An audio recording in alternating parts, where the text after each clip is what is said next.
اعوذ باللہ من الشیطان الرجیم بسم اللہ الرحمن الرحیم. آپ سب دوستوں کا بھائیوں کا بہت شکریہ کہ آپ نے تشریف لائے, وقت نکالا. میں یہ ضرور بات کرنا چاہوں گا کہ زراعت کے اوپر جس طرح منسٹر انفارمیشن نے بات کی, یہ بات اور یہ تنقید ہوتی تھی کہ پنجاب میں ایگریکلچر ڈپارٹمنٹ اور کاشتکار جو ہے وہ گندم کا ٹارگٹ پورا نہیں کرے گا. آج اللہ تعالیٰ کے فضل و کرم سے پنجاب کا جو ٹارگٹ تھا وہ 16.5 ملین ایکڑ تھا, اور آج ہم اپنے ٹارگٹ کا 102% اچیو کر چکے ہیں کہ 100 سے 2% اوپر. اگر میں یہ کمپیئر کروں کہ پچھلے سال سے کتنی گندم زیادہ لگی ہے تو پچھلے سال سے 4% گندم زیادہ لگی ہے. آج کے دن تک 22 دسمبر کو ہماری فائنل رپورٹ آنی ہے. آج کے دن تک ہم 101 کروڑ 65 لاکھ ایکڑ کے ٹارگٹ کے اگینسٹ 1 کروڑ 67 لاکھ ایکڑ کا ٹارگٹ اللہ تعالیٰ کے فضل و کرم سے اچیو کر چکے ہیں. اگر میں یہ بات کروں کہ پنجاب کا کمپیریزن ہو ٹارگٹ اچیو کرنے میں سندھ اور کے پی کے ساتھ, تو وہ ابھی بھی اپنے 90% کے قریب کھڑے ہیں, اور جو ان کا ٹارگٹ پورا نہیں ہوتا, اور پریشر ہر وقت پنجاب کے اوپر ہے. اور یہ بھی میں آپ کو بات بتاتا چلوں کہ اگر پچھلے سال سے کمپیئر کریں کہ سرٹیفائڈ سیڈ کا زیادہ کتنا استعمال ہوا, تو 27% زیادہ سرٹیفائڈ سیڈ استعمال ہوا. یوریا کھاد کا پچھلے سال سے اس سال کتنا زیادہ استعمال ہوا, تو 26% زیادہ یوریا کا استعمال ہوا. کھادوں کی قیمتوں کی بات کریں تو مریم نواز شریف صاحبہ کی حکومت کے اندر D A P who, urea ہو یا کوئی بھی کھاد ہو, وہ اپنے فیکٹری ریٹ سے 300-400 روپیہ کم دستیاب ہے, اور وافر دستیاب ہے, نہ بلیک ہے نہ شارٹیج ہے. اور وہ بھی وقت مجھے یاد ہے جو میں بار بار کہتا ہوں کہ میرے ضلع کے اندر کھادیں سیاسی ڈیروں پر ملا کرتی تھی, دکانوں پر ملا نہیں کرتی تھی. آج ہر جگہ آپ کو وافر دستیابی ہے. میں یہ بات کرتا چلوں کہ 1 کروڑ 65 لاکھ ایکڑ میں سے پنجاب کی ضرورت جو ہے وہ 1 کروڑ 40 لاکھ ایکڑ پر پوری ہو جاتی ہے. کہ اگر 1 کروڑ 40 لاکھ ایکڑ گندم پنجاب میں لگے تو پنجاب کے اندر جتنے لوگ رہتے ہیں ان کو کسی قسم کی گندم کی شارٹیج کا سامنا نہیں ہوگا. یہ اوپر والی گندم اللہ تعالیٰ نے ہمیں یہ اعزاز بخشا ہے کہ ہم یہ باقی صوبوں کو فیڈ کرتے ہیں, اور فیڈ کرنے کے باوجود جو کرٹیسزم ہے, جو اپنے ٹارگٹس ہیں, وہ ان سے میٹ نہیں ہو سک رہا ہے. اس دفعہ اسپارکو نے رپورٹ کیا کہ سٹبل برننگ منجی کی باقیات جو ہیں وہ 70% کم جلی ہیں. تو کیا یہ ایک اوور نائٹ ایسا ہوا ہے؟ نہیں. اس میں ایگریکلچر ڈپارٹمنٹ کی دن رات کی محنت شامل ہے. ایگریکلچر ڈپارٹمنٹ نے فارمرز تک رابطہ کیا, ان کو ایجوکیٹ کیا کہ اگر اپنا آپ آرگینک میٹر اور ٹاپ سوئل کو جلا دیں گے, وہ نیوٹرینٹ ضائع کر دیں گے, تو اگر آپ اس کا نقصان ہوگا, اور اگر آپ اس کو پلاؤ کر دیں گے تو شاید 2-3 سال بعد کھاد کی بھی کم استعمال آپ کو کرنا پڑے. ایک بہت بڑا گیپ تھا. جب ہم آئے تو سپر سیڈر پنجاب کے اندر 300 تھے, بیلر جو تھے وہ چند تھے. آج اللہ تعالیٰ کے فضل و کرم سے پنجاب کے اندر 5300 سپر سیڈر ہے, اور اگلی منجی کی فصل کے ہارویسٹ سے پہلے ہمارے پاس پنجاب میں 10,300 سپر سیڈر ہوں گے. جب ہم نے سپر سیڈر لانچ کیے تو لوگوں کو سمجھ نہیں تھی کہ مشین کیا ہے. آج گندم کی کاشت کے اندر کیفیت یہ تھی کہ ہر ذمہ دار کی خواہش تھی کہ ہماری گندم کی بیوائی سپر سیڈر سے ہو, اور وہ انہوں نے اپنا سپر سیڈر 7,000 6,500 پر ایکڑ کے حساب سے لوگوں کو رینٹ کر اپنی اوروں کی بھی گندم لگوائی. میں آپ کو یہ ضرور بتاتا چلوں کہ اسموگ کے اوپر ایگریکلچر ڈپارٹمنٹ نے زونز بنائے, امپلیمنٹیشن کی انوائرمنٹ ڈپارٹمنٹ کے ساتھ مل کر, اور اتنا بڑا ابھی بھی گیپ ایک موجود ہے جس کو انشاءاللہ تعالیٰ ہر گزرتے سال کے ساتھ ہم برج کریں گے. لیکن فارمرز کا شکریہ, کاشتکاروں کا شکریہ جنہوں نے اپنی حکومت وقت کی بات مانی اور بات مان کر سٹبل برننگ کم کی. کاشتکاروں کا شکریہ کہ انہوں نے اپنی حکومت اور اپنی وزیر اعلیٰ پنجاب کی پالیسیز کو لبیک کہتے ہوئے, تمام وہ لوگ جو یا دعویٰ کرتے تھے کہ اب پنجاب میں گندم کا 1 ایکڑ نہیں لگے گا, تو میں ان کو کہتا ہوں کہ پنجاب کے کاشتکار نے گندم کا 1 ایکڑ دور کی بات 1 کروڑ 67 لاکھ ایکڑ لگا کر اپنے ٹارگٹ سے زیادہ اچیو کر لیا ہے. میں ایگریکلچر کا ایک بہت فلیگ شپ انیشیٹو ہے کسان کارڈ. اگر میں آپ کو یہ بتاؤں کہ اسی ہال میں پریس کانفرنسز کی جب کسان کارڈ لانچ ہوا, تو میں آپ کو یہ بتاؤں کہ 3 فصلیں گزر چکی ہیں کسان کارڈ میں. اب گندم کی دوبارہ شروع ہے. ابھی تک 250 ارب روپیہ 10 لاکھ کاشتکاروں کو ہم دے چکے ہیں. 250 ارب روپیہ.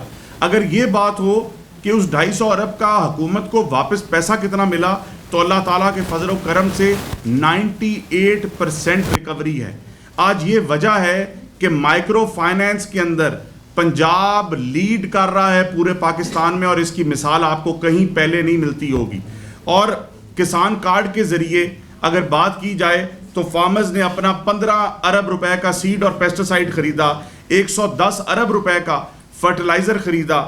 تقریباً 56% لوگ ایسے آئے, وہ فارمر جو چھوٹا فارمر ہے, جنہوں نے زندگی میں نہ بینک اکاؤنٹ کھولا ہوا تھا, نہ بینکنگ کی ہوئی تھی, نہ اے ٹی ایم کارڈ تھا, بینکنگ ایکسپیرینس ان کا زیرو تھا. 56% ایسے فارمرز آئے ہمارے پاس جنہوں نے کسان کارڈ لیا, کسان کارڈ استعمال کیا, اور نہ صرف استعمال کیا بلکہ اس کی ریکوری بھی پوری کی. میکنائزیشن ایگریکلچر کا میں سمجھتا ہوں ایک بہت بڑا مین انگریڈینٹ ہے. ایک کمپیریزن پچھلے 20 سالوں کے اندر, میں کوئی 5-7 سال کی بات نہیں کر رہا, میں 20 سال کی بات کر رہا ہوں. پچھلے 20 سالوں کے اندر زرعی مشینری پر صرف اور صرف 3 ارب روپیہ خرچا گیا, اور مریم نواز شریف صاحبہ کی حکومت کے اندر 2 سالوں میں 66 بلین 66 ارب روپیہ صرف زرعی مشینری پر خرچ کیا گیا, جس کے اندر میں نے سپر سیڈر کا آپ کو ذکر کیا, 30,000 ٹریکٹر, جس کے اندر سے 14,000 ٹریکٹر ابھی تک ہم ڈسٹریبیوٹ کر چکے ہیں 1 ملین روپیز کی سبسڈی کے اوپر, اور ابھی 6,000 ٹریکٹر ہم نے اسی فائنینشیل ایئر کے اندر ڈسٹریبیوٹ کرنے ہیں. اور اس فائنینشیل ایئر کے بعد پنجاب کے کاشتکار کو, وہ کاشتکار جس نے کبھی یہ سوچا نہیں تھا کہ میرا اپنا ٹریکٹر ہوگا, 30,000 کاشتکاروں کو ٹریکٹر ملا. شفافیت کی اگر بات کریں تو اللہ تعالیٰ کے فضل و کرم سے اس 30,000 میں سے کوئی ایک ایسا فرد واحد نہیں ہو سکتا جو یہ کہے کہ مجھے کسی نے سفارش کر کر ٹریکٹر دیا.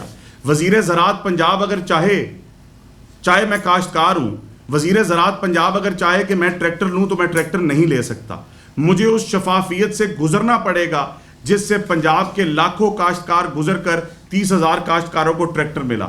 ہائی ٹیک میکنائزیشن, جس کے اندر آپ کے پاس ویٹ کا ہارویسٹر آتا ہے, رائس کا ہارویسٹر آتا ہے, کارن ڈرائر آتا ہے, پیوٹ سسٹم آتا ہے, جس کے اندر بوم سپریئرز آتے ہیں, جس کے اندر ایسی بہت ساری مشینری آتی ہے جو ایک ذمہ داروں کا اور سروس پرووائڈرز کا خواب تھا. آج آپ کے پاس بری پرانی مشینری ہونے کی وجہ سے اربوں روپے کا گرین لاس آپ ہر سال ہر فصل میں آپ اس کو کرتے ہیں, اور اس کا ایک ہی حل ہے کہ جدید ترین مشینری. 30 ارب روپے کا interest free loan chief minister Punjab نے لانچ کیا, اور اس کے اوپر تقریباً 12 سے 15 ہزار درخواست آئی, اور 4,000 خوش قسمت ایپلیکنٹس جو تھے ان کا کیس پروسیس ہو چکا ہے. ابھی تک 30 فارمرز کو انٹرسٹ فری لون مل چکا ہے فار مشینری. اگر میں بات کروں اس مشینری ہائی ٹیک کے اندر کون سی کتنی مشین ہے, تو ہارویسٹرز 1300 فارمرز نے اور سروس پرووائڈرز نے 1300 ہارویسٹرز کے لیے آپٹ کیا ہے. تقریباً 6 سے 700 ہائی پاور ٹریکٹر کے لیے آپٹ کیا ہے. اگر میں بات کروں بیلرز کی, جو ابھی پنجاب میں صرف 92 بیلر ہیں, ہمارے آنے سے پہلے صرف چند تھے اور 92 ہوئے اور سماگ میں کمی آئے, تو 100 بیلر کے لیے آپٹ کیا ہے. اب ذرا آپ سوچیں کہ پنجاب کی زراعت کے اندر 1300 جدید ہارویسٹر آ جائے, پنجاب کی زراعت کے اندر آپ کے پاس 90 اور بیلر آ جائے, تو آپ کی سماگ کی کنڈیشن جو ہے وہ کہاں جاتی ہے. میں آپ کو یہ بھی بتاتا چلوں کہ میڈیم مشینری, ایسی تمام مشینری جو 20 سے 25 لاکھ 30 لاکھ روپے کی ہے, 95% فارمر جو ہے وہ چھوٹا فارمر ہے.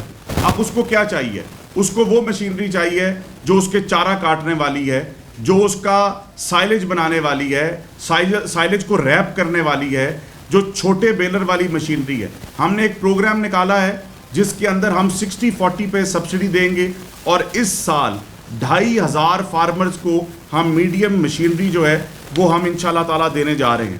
انٹرنشپ پروگرام جس کا کل باقاعدہ لانچ جو ہے وہ سینئر منسٹر پنجاب نے ملتان جا کر باقاعدہ طور پر کیا.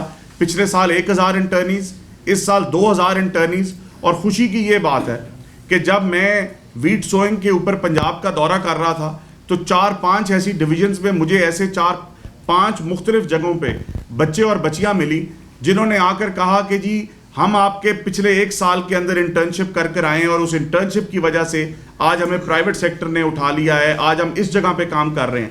تو 2000 بچے بچیاں الحمدللہ پنجاب کے اندر فیلڈ ونگ کے اندر کام کر رہے ہیں, چاہے گندم کی بیوائی ہو, چاہے اسموگ میٹیگیشن ہو, چاہے فلڈ ڈیوٹی ہو, چاہے فارمر کو ایجوکیٹ کرنا ہو. جہاں پہ ایکسٹینشن ونگ کام کر رہی ہے وہاں پہ انٹرنیز کام کر رہے ہیں. ایگری مال ایک ایسا فلیگ شپ انیشیٹو ہے, ون ونڈو آپریشن. اور میں آپ کو یہ بتاؤں, ابھی ایگری مال کی وزیر اعلیٰ پنجاب نے مڈ جنوری میں باقاعدہ لانچنگ سیرمنی کرنی ہے, لیکن آج 4 ایگری مال ملتان, ساہیوال, بہاولپور, سرگودا کے اندر ایکٹیو ہے. اور آج کے دن تک چند ہفتوں میں وہ تقریباً 150 ملین کی سیل کر چکے ہیں. ابھی لانچ نہیں ہوا, 150 ملین کی وہاں سے سیڈ, پیسٹیسائڈ, فرٹیلائزر کی سیل ہو چکی ہے. ایک چھت کے نیچے آپ کو پیلرا ملے گا اپنی فرد لینے کے لیے, اپنا انتقال کرنے کے لیے, اریگیشن کا دفتر ملے گا, بی او پی ملے گا, عسکری بینک ملے گا, لائف سٹاک کا دفتر ملے گا, مشینری ملے گی, رینٹل ملے گی, سیڈ ملے گا, فرٹیلائزر ملے گا. اور یہ ہے ہمارا ایگری مال جو مریم نواز شریف صاحبہ نے ابھی 4 بنائے. اور یہ اتنا بڑا انیشیٹو ہے اور اتنی اس کی اپریسیشن ہے کہ میرے پاس الفاظ نہیں ہے کہ جب ہم وہاں جاتے ہیں تو کاشتکار کس لحاظ کس طرح خوش ہوتے ہیں. Horticulture yet another very prime آپ کی پتوں کی پھولوں کی انڈسٹری ہے پوری. ان کے لیے ایک باقاعدہ ان کو ہم نے بلایا, ہم نے ان سے کہا کہ محکمہ زراعت آپ کے لیے کیا کر سکتا ہے. ان کے لیے ایک ہم سینٹر آف ایکسلنس بنا رہے ہیں جس کے اندر ریسرچ ہوگی جو اس کو ہیلپ کرے گی. یہ ان کی ڈیمانڈ پہ بن رہا ہے اور پتوں کی کے اندر اسی فائنینشیل ایئر میں بننے جا رہا ہے. ایگریکلچر ایکسٹینشن کو مضبوط کر رہے ہیں کہ کوئی بھی فارمر اپنا سوئل کا سیمپل, پانی کا سیمپل لے کر لاہور نہ آئے, بلکہ اپنے گاؤں میں بیٹھے فون کرے. ہماری soil and water testing mobile labs ادھر جائیں گی, ادھر ٹیسٹ کریں گی, ادھر رزلٹ دیں گی اور بتائیں گی کہ بور کہاں ہونا ہے, کھاد کتنی لگنی ہے. مینگو اور ڈیٹ پام فروٹس ہیں اس کے اوپر, اور سٹرس کے اوپر تو بہت ریپڈلی کام شروع ہو چکا ہوا ہے. سٹرس کے اندر اگر آپ سرگودا جائیں ہمارے سرٹیفائڈ سیڈ کے لیے کام شروع ہو چکا ہے. اسی طرح ہم مینگو اور ڈیٹ پام کے لیے کر رہے ہیں. پوٹوہار پلان, پوٹوہار ایک ایسا ریجن تھا, اگلے اے ڈی پی کے اندر انشاءاللہ تعالی ہم تھل ریجن کا بھی پلان لے کر آئیں گے ایگریکلچر ڈیولپمنٹ کا. پوٹوہار ریجن ایک ایسا ریجن تھا جہاں پہ زراعت کو امپورٹنس نہیں دی جاتی تھی. 7 ارب روپے کا ایک پلان جس کے اندر ہم 4500 ایکڑ بیرن زمین کو قابل کاشت بنائیں گے, جس کے اندر اولیو ایریا بڑھائیں گے, اولیو ایکسٹریکشن پلانٹس مزید لگائیں گے, جنجر کو پہلی دفعہ انٹروڈیوس کریں گے, منی ڈیمز بنائیں گے, اور کئی منی ڈیمز جو بنے ہوئے ہیں ان کے لیے واٹر کورسز کی لائننگ کر کے رقبوں تک پانی پہنچائیں گے. یہ ہے چیف منسٹر مریم نواز شریف کے وہ ریفارمز جو ایگریکلچر ڈپارٹمنٹ میں کیے جا رہے ہیں, اور مجھے اس پہ قوی یقین ہے کہ اگلے 2 سال کے اندر آپ کو زراعت کا ایک نیا رنگ پنجاب میں نظر آئے گا انشاءاللہ تعالی.